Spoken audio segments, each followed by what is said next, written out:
নানা উৎকণ্ঠা শঙ্কা ছাপিয়ে অবশেষে ভাষান্তরমুখী রোহিঙ্গারা উন্নত জীবনের আশায় ক্যাম্প ছাড়লেন ২৫০০। যাত্রা স্মরণীয় রাখতে কক্সবাজারে মেজবানি আয়োজন। পুরো পদ্মা সেতুর জন্য অপেক্ষা আর মাত্র এক সপ্তাহ। শুক্রবার বসছে ৪০তম স্প্যান। দেখা মিলবে সেতুর ৬ কিলোমিটার, আর একটু উঠলে জোড়া লাগবে মাওয়ার সঙ্গে জাজিরার। শনিবার থেকে দেশে ১০ জেলায় শুরু করোনার অ্যান্টিজেন টেস্ট। ভারতের নিজস্ব ভ্যাকসিনের চূড়ান্ত ট্রায়াল শুরু। কলকাতা নিলেন মেয়র ফিরহাদ হাকিম। এবং বসনিয়ার জঙ্গলে তীব্র শীতে মানবেতর জীবনযাপন করছে কয়েকশো বাংলাদেশি। ইউরোপে ঢোকার চেষ্টায় ক্রোয়েশিয়া সীমান্তে অবস্থান, পাচ্ছে না খাবার।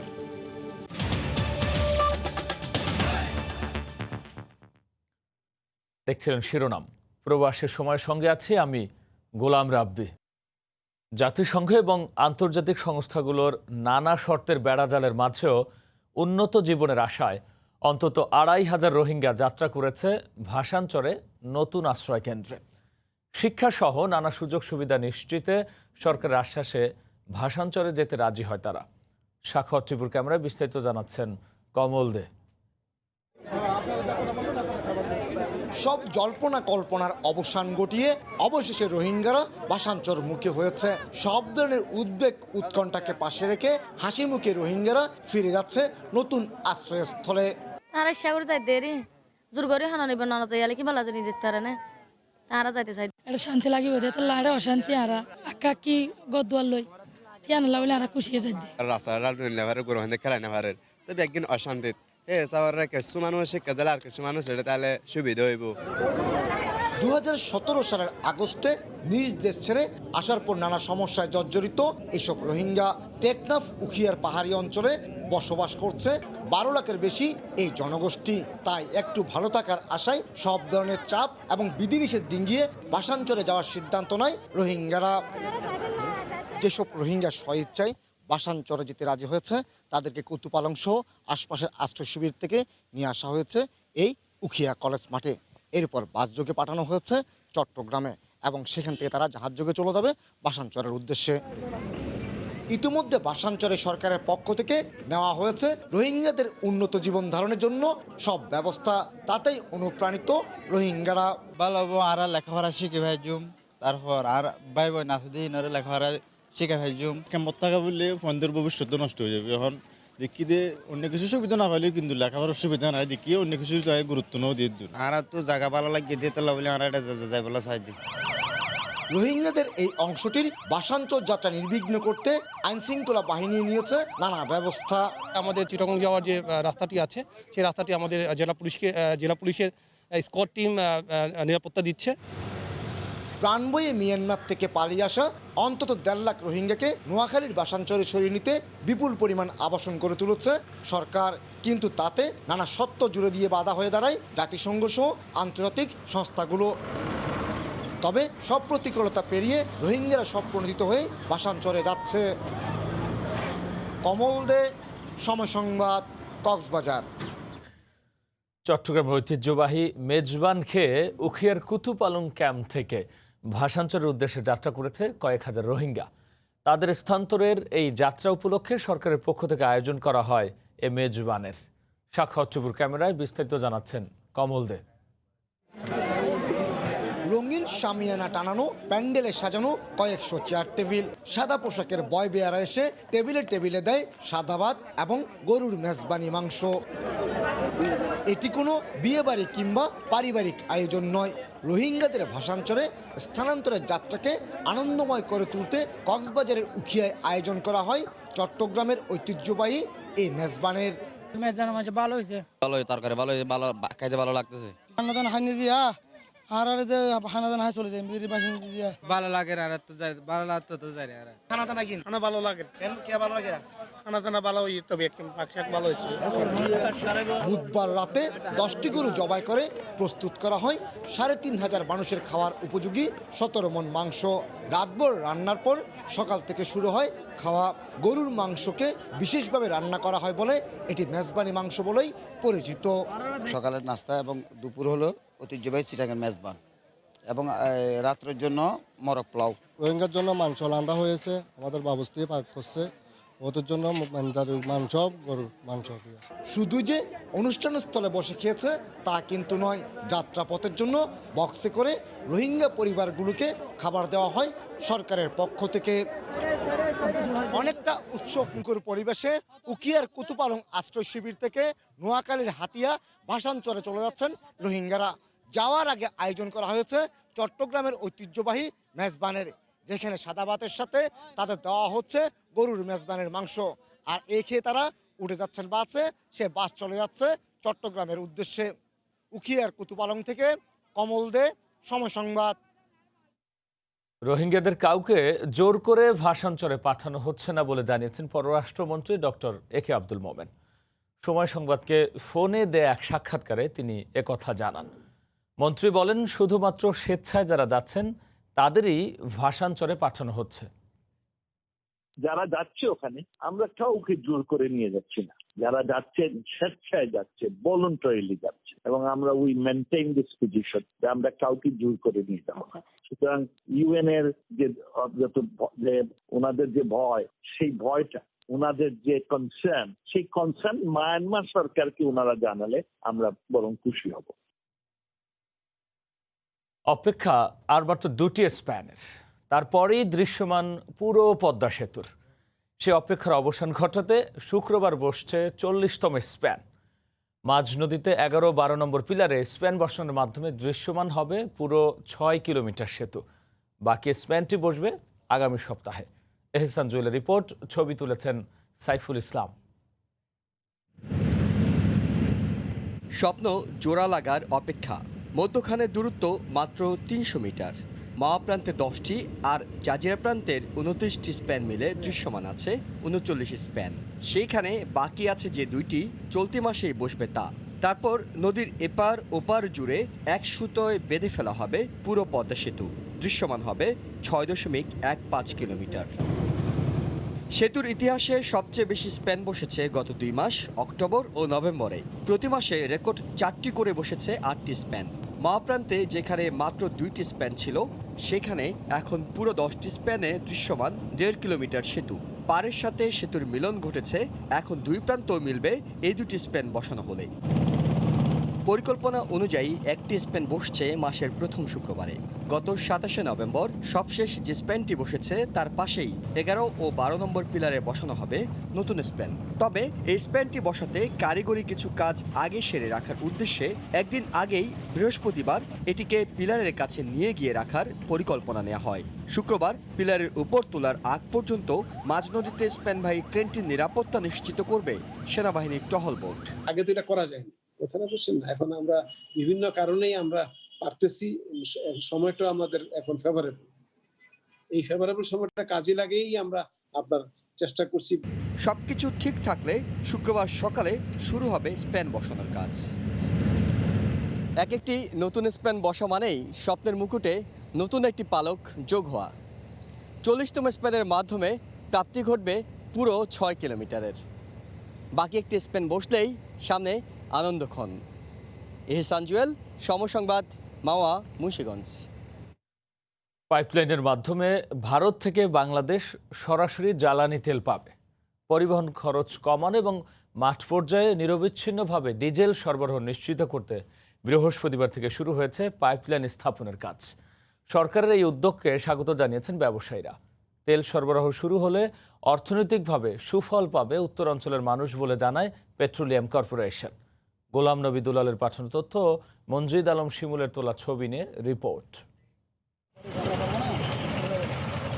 উত্তরাঞ্চলে জ্বালানি নিরাপত্তা নিশ্চিতে ভারত থেকে সরাসরি দিনাজপুরের পার্বতীপুরের রেলহেড তেল ডিপোতে পাইপলাইনের মাধ্যমে জ্বালানি তেল আনার উদ্যোগ নিয়েছে সরকার। এ লক্ষ্যে 2018 সালে সমঝোতা চুক্তিতে স্বাক্ষর করেন বাংলাদেশের প্রধানমন্ত্রী শেখ হাসিনা এবং ভারতের প্রধানমন্ত্রী শ্রী নরেন্দ্র মোদী। তারই ফলশ্রুতিতে বৃহস্পতিবার পার্বতীপুরের সোনাপুকুর অংশে পাইপলাইন বসানোর কাজ শুরু হয়। পাইপলাইন ভারতের শিলিগুড়ির নুমালীগড় রিফাইনারি লিমিটেড থেকে 130 কিলোমিটার বাংলাদেশের পঞ্চগড় নীলফামারী হয়ে পার্বতীপুরে আসবে। খুব কষ্ট করে রিয়াবাদ করছি, কিন্তু এখন যদি তেল পাওয়া যায়, সুবিধা হয়, তাহলে আমার কৃষকের ঘরে উপকার হইবে। এতে তেল সংকটে পড়তে হবে না বলে মনে করেন পেট্রোল পাম্প মালিক সমিতি। দিনাজপুর, ঠাকুরগাঁও, পঞ্চগড় এই অবহেলিত 3 জেলার মানুষজনের দোরগোড়ায় আমরা ডিজেল সরবরাহ সঠিক সময়ে এবং সঠিক মূল্যে দিতে পারব। পাইপলাইনের কাজ শেষ হলেই ভারত থেকে তেল সরবরাহ শুরু হবে বলে জানায় ভারতীয় পক্ষ। পাইপলাইন চালু হলে চাহিদা অনুযায়ী বিভিন্ন সেক্টরের জন্য পর্যাপ্ত তেল সরবরাহ করতে আমরা সক্ষম হব। পেট্রোলিয়াম কর্পোরেশন মনে করে তেল সরবরাহ শুরু হলে অর্থনৈতিকভাবে সুফল পাবে উত্তরাঞ্চলের মানুষ। কৃষিকাজে জ্বালানি তেলটা যাতে সবাই সময় মতো পায়, যদি খরচ কমে তেলের দামটা কমার উপর এক প্রভাব পড়তে পারে। এই পাইপলাইন দিয়ে বছরে 43,000 মেট্রিক টন তেল পরিবহন সম্ভব। 520 কোটি টাকা ব্যয়ে প্রকল্পটির নির্মাণ কাজ শেষ হবে 2022 সালের জুন মাসে। সময় সংবাদ, দিনাজপুর। প্রতি কিলোমিটার সড়ক নির্মাণে বাংলাদেশের খরচ বিশ্বের সর্বোচ্চ। চলতি অর্থবছরে একনেক সভায় অনুমোদিত প্রায় অর্ধেক প্রকল্পেরই ব্যয় বেড়েছে দফায় দফায়। বিশেষজ্ঞরা বলছেন দুর্নীতি ও অপচয়ের কারণেই বাড়ছে ব্যয়। হরিপদ সাহা রিপোর্ট। চট্টগ্রামের পতেঙ্গা থেকে সাগরিকা পর্যন্ত শহর রক্ষা বাঁধের ওপর 15 কিলোমিটার দীর্ঘ আউটার রিং রোড নির্মাণ প্রকল্পটি 2013 সালে একনেকে অনুমোদন হয়। 2011 সালে সিডিএর হাতে নেওয়া 856 কোটির প্রকল্প তখনই এক দফা সংশোধিত হয়ে দাঁড়ায় 1496 কোটিতে। 2018 সালে ব্যয় বাড়িয়ে করা হয় 2426 কোটি টাকা। 3 দফা সময় বাড়িয়েও পুরো কাজ শেষ হয়নি এখনো। একই রকম অবস্থা 2009 সালে হাতে নেওয়া কক্সবাজার বিমানবন্দর প্রকল্পের। 6 দফা সময় বাড়িয়েও কাজ শেষ না হলেও ব্যয় প্রায় 7 গুণ বেড়ে দাঁড়িয়েছে 2015 কোটিতে। চলতি অর্থ বছরের সবশেষ 6 একনেক সভা পর্যালোচনা করেও দেখা যায় অনুমোদিত 27 প্রকল্পের 12টি সংশোধিত। বাংলাদেশের পার কিলোমিটার রোড কনস্ট্রাকশন ব্যয় এই মুহূর্তে পৃথিবীতে হাইয়েস্ট, প্রায় 60 কোটি টাকার কাছাকাছি। সেটা রেলের পার কিলোমিটারেই যান আর একটা ব্রিজের পার কিলোমিটারেই যান। 2009 থেকে 2019 পর্যন্ত 10 বছরে একনেক বৈঠকে প্রধানমন্ত্রীর দেয়া অনুশাসন পর্যালোচনায় দেখা যায় প্রকল্প বাস্তবায়নের ব্যয় ও মেয়াদ না বাড়াতে তিনি বারবার তাগিদ দিয়েছেন। কিন্তু রাজনৈতিক প্রভাবশালীদের দৌরাত্ম্য আর বাস্তবায়ন অদক্ষতায় অবস্থার উন্নতি হচ্ছে না বলে মনে করেন পর্যবেক্ষকরা। আমাদের সাম্প্রতিক গবেষণায় দেখা গেছে অন্যতম কারণ হচ্ছে যে রাজনৈতিকভাবে প্রভাবশালী মহলের ক্রয় প্রক্রিয়াকে প্রভাবান্বিত করা এবং কার্যাদেশ বিক্রয় করা অনিয়মের মাধ্যমে। যখন প্রজেক্ট ডেভেলপ করা হয় তখন প্রজেক্ট ফিজিবিলিটি বা প্রজেক্ট প্ল্যান সেখানে ঘাটতি আছে। প্রজেক্ট যখন ইমপ্লিমেন্টেশন হচ্ছে তখন তার মনিটরিংয়ে ঘাটতি আছে। অক্টোবর পর্যন্ত চলতি অর্থবছরের প্রথম 4 মাসে বার্ষিক উন্নয়ন কর্মসূচি বাস্তবায়ন হয়েছে প্রায় 13%। এডিপি বাস্তবায়নের এ হার গেল 4 বছরের মধ্যে সর্বনিম্ন। হরিপদ সাহা, সময় সংবাদ, ঢাকা। করোনা বন্যার পর শুষ্ক মৌসুম শুরু হওয়ায় গতি ফিরেছে ঢাকার চারপাশের নদী তীর রক্ষার কাজে। প্রকল্প সংশ্লিষ্টরা জানান ঢাকা অংশে পাড় ঘেঁষে ইতিমধ্যেই 70% স্থায়ী সীমানা পিলার বসানোর পাশাপাশি প্রায় শেষ পর্যায়ে রয়েছে দখল রোধে করা কি ওয়াল ও ওয়াক ওয়ান পাইল নির্মাণের কাজ। তবে ডিপিপি জটিলতায় 22 কিলোমিটার ওয়াকওয়ের কাজ নিয়ে শঙ্কা দেখা দিয়েছে। নারায়ণগঞ্জ অংশের তীর রক্ষার কাজের অগ্রগতি নিয়েও দেখা দিয়েছে সংশয়। মাহমুদুর রাকিবের রিপোর্ট। তুরাগ নদের মোহাম্মদপুর অংশের ঢাকা উদ্যান পার্ক অন্যতম নদী দখল প্রবণ এলাকা হওয়ায় মাটির নিচ থেকে 78 ফুট উঁচু প্রাচীর নির্মাণ করা হয়েছে টানা 1 কিলোমিটার এলাকায়। ঠিক এর দুই পাশে টানা 3 কিলোমিটার নদী পাড় জুড়ে করা হচ্ছে ওয়াক অন পাইল। কিওয়ালটা এত বেশি পক্ত করে তৈরি করা হয়েছে, আগামী 100 বছরের মধ্যে যদি কেউ নদী ভরাট করতে চায় অথবা কেউ মাটি কেটে নিয়ে যেতে চায় তাহলে এই কিওয়ালটার পড়বে। বিএডব্লিউটি বলছে ঢাকা অংশের 4500 সীমানা পিলারের মধ্যে ইতিমধ্যে 2500 নির্মাণ শেষ হলেও এগোয়নি 6টি আরসিসি জেটির কাজ। সিটি কর্পোরেশনের নিরুৎসাহের কারণে ইকো পার্ক 6টি থেকে কমিয়ে আনা হয়েছে মাত্র 1টিতে। আর নানা জটিলতায় নারায়ণগঞ্জ অংশে এখনও শেষ হয়নি প্রাথমিক কাজও। নারায়ণগঞ্জে এখন 25 ভাগ কাজ হয়েছে, আরও সময় লাগবে। নারায়ণগঞ্জের জন্যই হয়তো আমরা একটু বেশি সময় লাগতে পারে। 15টি টেন্ডার করেছি, 30 কিলোমিটার ওয়াকওয়ে, ব্যাংক প্রোটেকশন। বাকি যে 22 কিলোমিটার থাকলো সেই 22 কিলোমিটারের টেন্ডারটা আমরা করতে পারছি না, কারণ আমাদের ডিপিপিটা রিকাস্ট করতে হয়েছে। নৌ প্রতিমন্ত্রী জানান নদী রক্ষার এবারের এ কাজে কেউ চূড়ান্ত বাধা দিয়ে পার পাবে না। যে স্বপ্নটা মানুষ দেখছে ঢাকার চারপাশের নদীগুলোকে ঘিরে, আমরা এই প্রকল্পটা বাস্তবায়ন করে তাদের স্বপ্ন যে জায়গাটা আমরা নিতে পারি।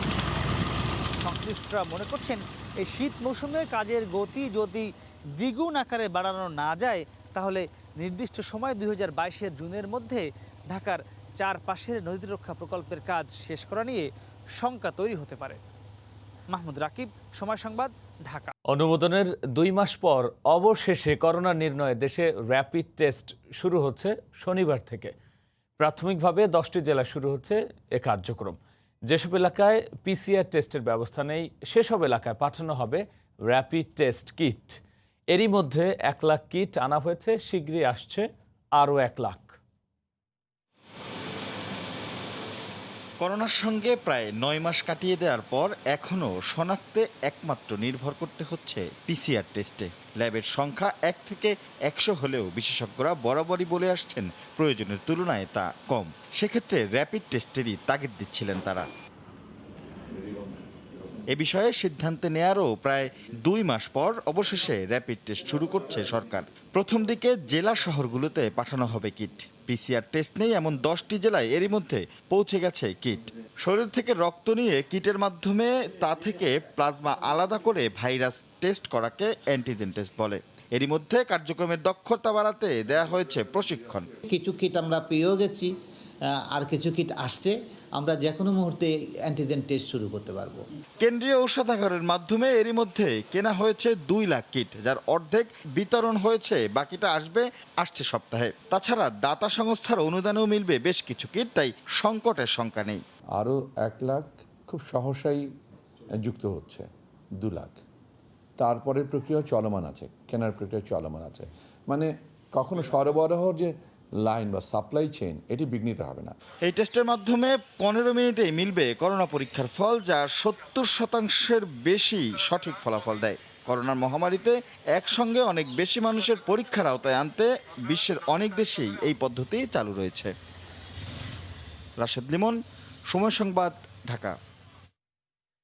স্বাস্থ্য অধিদপ্তর জানিয়েছে বৃহস্পতিবার দুপুর পর্যন্ত সবশেষ 24 ঘন্টায় করোনায় মারা গেছেন 35 জন। এ নিয়ে দেশে মৃতের সংখ্যা বেড়ে দাঁড়ালো 6,748 জনে। এছাড়াও শনাক্ত হয়েছেন 2,316 জন। গত 24 ঘন্টায় কোভিড-19-এর নমুনা পরীক্ষা করা হয়েছে 16,807 জনের। এই পর্যন্ত মোট নমুনা পরীক্ষা করা হয়েছে 28,20,981 জনের। 24 ঘন্টায় নতুন শনাক্ত হয়েছেন 2,316 জন। এ নিয়ে দেশে মোট শনাক্তের সংখ্যা 4,71,739 জন। 24 ঘন্টায় মারা গেছেন 35 জন। এ পর্যন্ত করোনা আক্রান্ত হয়ে মারা গেলেন 6,748 জন। করোনা থেকে 24 ঘন্টা সুস্থ হয়েছেন 2,593 জন। এ পর্যন্ত সুস্থ হয়েছেন 3,88,379 জন। ব্রিটেন রাশিয়া করোনা ভ্যাকসিনের অনুমোদন দেওয়ার পর এবার ভারতের নিজস্ব ভ্যাকসিনের চূড়ান্ত ট্রায়াল শুরু হয়েছে। কলকাতায় নগর মেয়র ফিরহাদ হাকিম প্রথম ব্যক্তি হিসেবে এই ভ্যাকসিন নিয়েছেন। ভারতে বায়োটেক, সিরাম, আইসিএমআর সহ 7টি সংস্থার 4টি ভ্যাকসিন এই মুহূর্তে চূড়ান্ত ট্রায়ালে রয়েছে। আরও জানাচ্ছেন সুব্রত আচার্য। অবশেষে ভারত বায়োটেকের উদ্ভাবিত করোনার টিকা কোভ্যাক্সিনের তৃতীয় ও চূড়ান্ত পর্যায়ের ট্রায়াল শুরু হয়েছে। ভারতের 6টি বড় শহর ছাড়াও দেশটির বিভিন্ন রাজ্যের জনবহুল জেলা ও থানা পর্যায়ে চলছে এই ট্রায়াল কার্যক্রম। এরই ধারাবাহিকতায় পশ্চিমবঙ্গের রাজধানী কলকাতা সহ রাজ্যটির 24টি জায়গায় একযোগে চলছে টিকা কার্যক্রম। কলকাতায় প্রথম ব্যক্তি হিসেবে এই টিকা নিয়েছেন নগর মেয়র ফিরহাদ হাকিম। এর আগে বুধবার বিকেলে এই কার্যক্রমের উদ্বোধন করেন রাজ্যপাল জগদীপ ধনকর। जनता के लिए वैक्सीन निकलेगा उस दिन हमारा आज का जो है आज हमारा सक्सेस है उस दिन सक्सेस। ভারতের তৈরি 4টি ভ্যাকসিনের মধ্যে কোভ্যাক্সিনের অগ্রগতি সবচেয়ে বেশি। এখনো পর্যন্ত এই ভ্যাকসিনটি 60% কার্যকর বলে দাবি করা হচ্ছে। অন্যদিকে ভারতের ঔষধ নিয়ন্ত্রণকারী সংস্থা আইসিএমআর জানিয়েছে খুব বেশি প্রয়োজন না হলে সবার এই ভ্যাকসিন নেয়ার দরকার পড়বে না। সুব্রত আচার্য, সময় সংবাদ, পশ্চিমবঙ্গ, ভারত।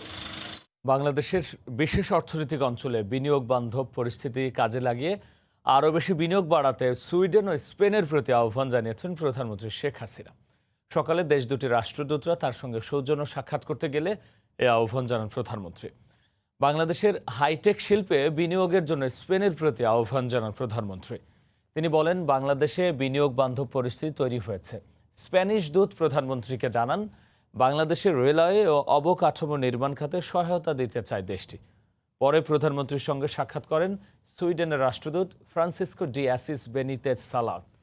করোনা মহামারীতে বাংলাদেশের তৈরি পোশাক খাতের রপ্তানি আদেশ বাতিল না করায় সুইডেন সরকারকে ধন্যবাদ জানান প্রধানমন্ত্রী। এছাড়াও এদিন প্রধানমন্ত্রীর সঙ্গে সৌজন্য সাক্ষাৎ করেছেন ঢাকায় নিযুক্ত পাকিস্তানের হাই কমিশনার ইমরান আহমেদ সিদ্দিকী। এসে 1971 সালে পাকিস্তানের নৃশংসতা বাংলাদেশের মানুষ কখনো ভুলে যাবে না জানিয়ে শেখ হাসিনা বলেন, তাদের অপরাধ ক্ষমার অযোগ্য।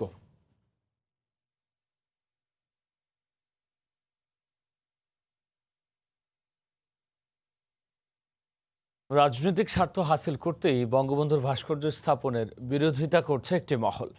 এমন অভিযোগ বঙ্গবন্ধুর ভাস্কর্য বাস্তবায়ন পরিষদের। সকালে ঢাকা রিপোর্টার্স ইউনিটিতে সংবাদ সম্মেলনে তারা বলেন, রক্ত দিয়ে হলেও বঙ্গবন্ধুর ভাস্কর্য যথাসময়ে স্থাপন করা হবে। এদিকে ভাস্কর্যের বিরোধিতাকারীদের জনগণকে সঙ্গে নিয়ে মোকাবেলার হুঁশিয়ারি সরকারের দুই মন্ত্রীর। রাজধানীর ধোলাইপাড় চৌরাস্তায় জাতির জনক বঙ্গবন্ধু শেখ মুজিবুর রহমানের ভাস্কর্য স্থাপনের উদ্যোগ নেওয়ার পর থেকেই তার বিরোধিতা করে রাজপথে নামার হুমকি দিয়ে আসছে একটি গোষ্ঠী। এর প্রতিবাদে ঢাকা রিপোর্টার্স ইউনিটিতে এক সংবাদ সম্মেলন করে বঙ্গবন্ধুর ভাস্কর্য বাস্তবায়ন পরিষদ।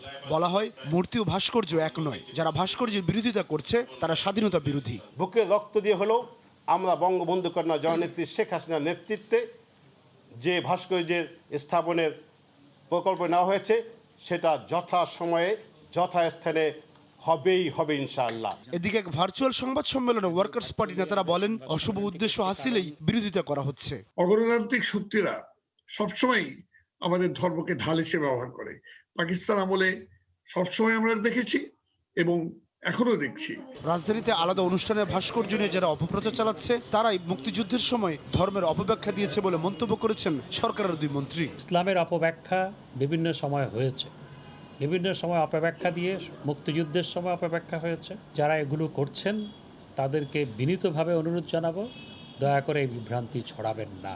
ভাস্কর্যের বিষয়টি যেটা সারা দুনিয়ার মীমাংসিত বিষয়কে নিয়ে আজকে একটা ইস্যু বানানোর জন্য একটা সাম্প্রদায়িক উগ্রবাদী মহল ষড়যন্ত্র চালিয়ে যাচ্ছে। বঙ্গবন্ধুর ভাস্কর্যের বিরোধিতার প্রতিবাদে বৃহস্পতিবারও দেশের বিভিন্ন জেলায় মানববন্ধন কর্মসূচি পালন করেছেন বিভিন্ন শ্রেণী পেশার মানুষ। সাদাত রহমতুল্লাহ, সময় সংবাদ, ঢাকা। আগুন জ্বালিয়ে শীত নিবারণের চেষ্টা বসনিয়ার ভেলুকা ক্লাদুসা জঙ্গলে আশ্রয় নেয়া শরণার্থীদের। উন্নত জীবনের আশায় গেল কয়েক মাস ধরে বনে জঙ্গলে জীবন পার করছেন কয়েকশো বাংলাদেশি সহ বিভিন্ন দেশের অবৈধ অভিবাসী।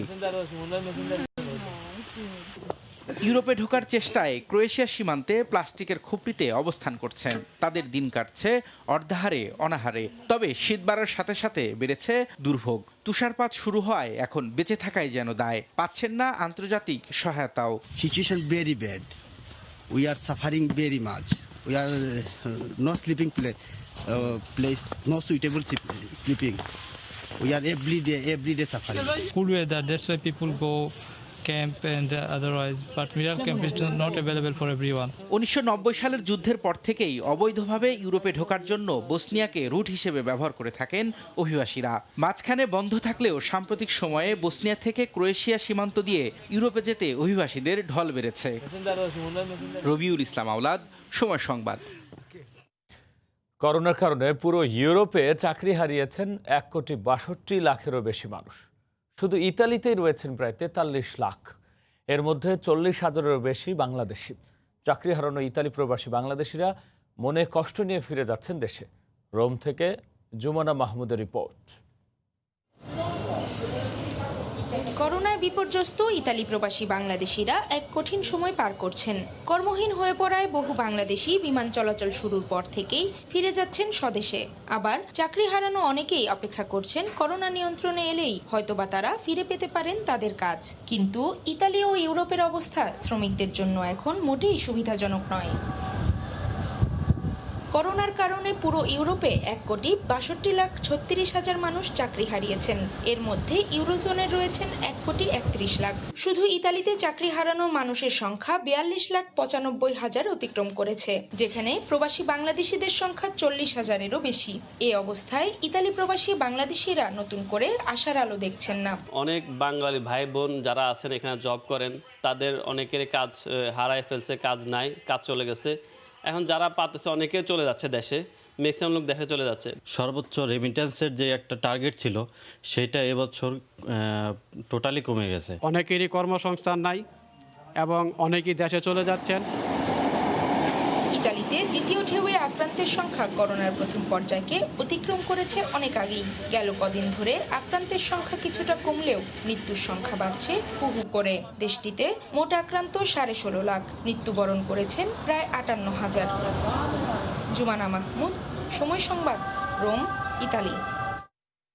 এদিকে কিছুটা ভিন্ন চিত্র সুইডেনে। উন্নত জীবন আর ভালো উপার্জনের আশায় ইউরোপের বিভিন্ন দেশ থেকে অনেক প্রবাসী বাংলাদেশি পাড়ি দিচ্ছেন উত্তর ইউরোপের এই দেশটিতে। চাকরির পাশাপাশি প্রবাসীরা নিজেদের অভিজ্ঞতাকে কাজে লাগিয়ে গড়ে তুলছেন ব্যবসা প্রতিষ্ঠান। সুইডেন থেকে শফিউল আলমের রিপোর্ট। অর্থনৈতিকভাবে সমৃদ্ধশালী ইউরোপের তৃতীয় বৃহত্তম দেশ সুইডেন। ইউরোপের অন্যান্য দেশে নাগরিকত্ব পাওয়া ছাড়াও স্থায়ীভাবে থাকার অনুমতি নিয়ে যে কেউ বসবাস করতে পারেন দেশটিতে। তবে বসবাসের অনুমতির জন্য দরকার চাকরি বা নিজের ব্যবসা। অন্যান্য দেশ থেকে আসা প্রবাসীরা বিভিন্ন প্রতিষ্ঠানে চাকরির পাশাপাশি অনেকেই খুলেছেন নিজেদের ব্যবসা প্রতিষ্ঠান। এসব ব্যবসা প্রতিষ্ঠানে কর্মসংস্থান হয়েছে অনেক বাংলাদেশির। ইউরোপের বিভিন্ন দেশ থেকে বহু বাংলাদেশি এখানে আসার পর প্রথমত তারা চাকরির একটা সমস্যায় পড়ে। আমার উদ্দেশ্য হইল ওই সমস্ত বাংলাদেশি ভাইদের চাকরি দিয়ে সহযোগিতা করা। নতুন যারা আসবেন তারা খুব সহজে এখানে উদ্যোগ নিতে পারেন। এখানকার অফিসগুলো আপনাকে অনেক হেল্প করবে। আপনার লাইসেন্স, পারমিশন সবকিছুর ক্ষেত্রে একদম সহজ। আপনি কোনো অফিসে গেলে কিছু না বুঝলে তারা নিজেরা আপনাকে হেল্প করবে। কিভাবে আপনি বিজনেস সেট আপ করতে চান সব ধরনের সহযোগিতা পাবেন ইনশাআল্লাহ। ইউরোপের বাইরে থেকে সুইডেন ভ্রমণের নিষেধাজ্ঞা আগামী 22 ডিসেম্বর পর্যন্ত বাড়ানো হয়েছে। তবে ফ্যামিলি ভিসা ও শিক্ষার্থীদের প্রবেশে কোনো বাধা নেই। আধুনিক চিকিৎসা ব্যবস্থা, শিক্ষা এবং ব্যবসায়িক নিরাপত্তার কারণে ইউরোপের অন্যান্য দেশে বসবাস করা প্রবাসী বাংলাদেশিদের অন্যতম পছন্দের দেশ সুইডেন। এখানকার প্রবাসীদের গড়ে ওঠা ব্যবসা বাণিজ্যে সৃষ্টি হয়েছে অনেক কর্মসংস্থান, যা বিদেশি বাংলাদেশিদের কর্মসংস্থান সহ দেশের রিমিটেন্স প্রবাহে ভূমিকা রাখছে। শফিউল আলম, সময় সংবাদ, সুইডেন। বিজয়ের মাসে প্রবাসে বঙ্গবন্ধুর জীবন দর্শন আদর্শ ছড়িয়ে দিতে নবগঠিত বঙ্গবন্ধু ফাউন্ডেশন পর্তুগাল শাখার পরিচিতি সভা অনুষ্ঠিত হয়েছে। স্থানীয় সময় মঙ্গলবার সন্ধ্যায় রাজধানী লিসবনের বাংলাদেশ অধ্যুষিত এলাকার একটি রেস্টুরেন্টে এ সভার আয়োজন করা হয়। সাধারণ সম্পাদক আহমেদ লিটনের সঞ্চালনায় সংগঠনের সভাপতি খলিলুর রহমান, সাংগঠনিক সম্পাদক মামুনুর রশিদ ছাড়াও অন্যান্যরা সভায় অংশ নেন। প্রবাসে থেকেও বঙ্গবন্ধুর আদর্শ ধারণ করে সোনার বাংলা গড়ার প্রত্যয় ব্যক্ত করেন বক্তারা। বাংলাদেশ থেকে টেলিফোনে অংশ নেন ফাউন্ডেশনের কেন্দ্রীয় সভাপতি শেখ ওয়াহিদুজ্জামান লেলিন। মার্কিন নির্বাচনে হেরে যাওয়ার পর থেকে রিপাবলিকান পার্টির নেতাকর্মী ও প্রশাসনের কর্মকর্তাদের সঙ্গে ডোনাল্ড ট্রাম্পের বিরোধ প্রকাশ্য হতে শুরু করে, যা এখন পৌঁছেছে চরম পর্যায়ে। দাকুমরা সম্পর্কের মধ্যে প্রশ্ন উঠেছে, প্রার্থী হিসেবে 2024 সালে লাল দলের প্রতিনিধিত্ব কি করতে পারবেন ট্রাম্প? ক্যালিফোর্নিয়া থেকে লস্কর আল মামুনের রিপোর্ট। ডোনাল্ড ট্রাম্প মার্কিন রাজনীতির ইতিহাসে একরোখা এক প্রেসিডেন্ট। তিনি এখনো বিশ্বাস করেন 3রা নভেম্বরের নির্বাচনে বিজয়ী হয়েছেন তিনি। ডেমোক্র্যাট নেতা ও নতুন প্রেসিডেন্ট জো বাইডেনের বিরুদ্ধে ভোট কারচুপির অভিযোগ করে সব দিক দিয়েই এখন প্রত্যাখ্যাত ট্রাম্প। সম্প্রতি উইসকনসিনে আংশিক ভোট পুনরায় গণনার পর বাইডেনের জয়কে আনুষ্ঠানিকতা দেওয়া হয়েছে। অ্যারিজোনাতেও একই পরিণত হয়েছে 74 বছর বয়সী ট্রাম্পের। এ নিয়ে জর্জিয়া, মিশিগান, নেভাদা, পেনসিলভেনিয়া সহ 6টি ব্যাটল গ্রাউন্ড অঙ্গরাজ্যের সবকটিতে সরকারিভাবে জয়লাভের মাধ্যমে নিজের অবস্থান আরও পোক্ত করলেন বাইডেন। সেই সঙ্গে হতাশায় ডুবল ট্রাম্পের নির্বাচনী শিবিরের যে কজন এখনও তার সঙ্গে রয়েছে তারা। সম্প্রতি জর্জিয়ার রিপাবলিকান দলীয় গভর্নর ব্রায়ান কেম্পের ওপর ক্ষুব্ধ হন ট্রাম্প। এতে নিজ দলেই ফের কোণঠাসা হন বিদায়ী প্রেসিডেন্ট। বিশ্লেষকরা বলেছেন, যিনি নির্বাচন সুষ্ঠু হয়েছে বলে মত দিয়েছেন, তিনিই এখন পরিণত হচ্ছেন ট্রাম্পের শত্রুতে। This is not a candidate that could get 80 million votes. This is just not a candidate. This is not a candidate that beat Barack Hussein Obama. বিরক্ত হয়ে ট্রাম্পের উপদেষ্টা আর প্রশাসনের কর্মকর্তা তাকে ছেড়ে দেওয়া অব্যাহত রেখেছেন। বিজ্ঞান বিষয়ক উপদেষ্টা স্কট অ্যাটলাস ছেড়ে গেলেন ট্রাম্পকে। এছাড়া নির্বাচনে কারচুপি নিয়ে ডোনাল্ড ট্রাম্পের মতের বিরোধিতা করায় শীর্ষ কয়েকজন নির্বাচনী কর্মকর্তাকে বরখাস্ত করেন ট্রাম্প, যার মধ্যে সাইবার সিকিউরিটি ও ইনফ্রাস্ট্রাকচার সিকিউরিটি এজেন্সি সিসা প্রধান ক্রিস ক্রেপস রয়েছেন। এর আগে দ্বন্দ্বে জড়িয়ে প্রতিরক্ষামন্ত্রী মার্ক এসপারকে বরখাস্ত করেন মিস্টার 45। এদিকে ট্রাম্পের বরখাস্ত করা কর্মকর্তাকে উপদেষ্টা বানাচ্ছেন জো বাইডেন। এই তালিকায় আছেন ট্রাম্প প্রশাসন থেকে বরখাস্ত হওয়া কর্মকর্তা রিক ব্রাইট। দেশের শীর্ষ সংক্রামক রোগ বিশেষজ্ঞ ডক্টর অ্যান্থনি ফাউসির সঙ্গেও কথার যুদ্ধে জড়িয়েছেন ট্রাম্প। তাকেও বরখাস্ত করার কথা ভেবেছেন তিনি। সব মিলিয়ে প্রশাসন আর নিজ দল রিপাবলিকান পার্টির নেতাকর্মী কারো সঙ্গেই ভালো যাচ্ছে না ট্রাম্পের সম্পর্ক। লস্কর আল মামুন, সময় সংবাদ, ক্যালিফোর্নিয়া, যুক্তরাষ্ট্র। এ পর্যায়ে শীর্ষ সংবাদ জানিয়ে দিচ্ছে আরও একবার। নানা উৎকণ্ঠা শঙ্কা ছাপিয়ে অবশেষে ভাষান্তরমুখী রোহিঙ্গারা। উন্নত জীবনের আশায় ক্যাম্প ছাড়লেন ২৫০০। যাত্রা স্মরণীয় রাখতে কক্সবাজারে মেজবানি আয়োজন। পুরো পদ্মা সেতুর জন্য অপেক্ষা আর মাত্র ১ সপ্তাহ।